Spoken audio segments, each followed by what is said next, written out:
انسان کے لیے ضروری ہے کہ وہ اپنے مال کے بارے میں اگر فکر مند ہے تو اس سے زیادہ وہ اپنے اعمال کے بارے میں فکر مند ہو، اس لیے کہ مال آخرت میں کام نہیں آئے گا، اعمال آخرت میں کام آئیں گے۔ یوم لا ينفع مال ولا بنون الا من اتى اللہ بقلب سلیم، قیامت کے دن، اس دن نہ مال کام آئے گا اور نہ اولاد،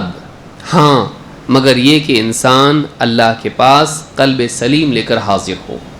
ایسا دل جو شرک سے، کفر سے، نفاق سے اور اخلاقی برائیوں سے پاک ہو، ایسا دل لے کر اللہ کے ہاں حاضر ہونا قیامت کے دن یہ انسان کے لیے کامیابی ہے، یہ اس کے کام آئے گا۔ لیکن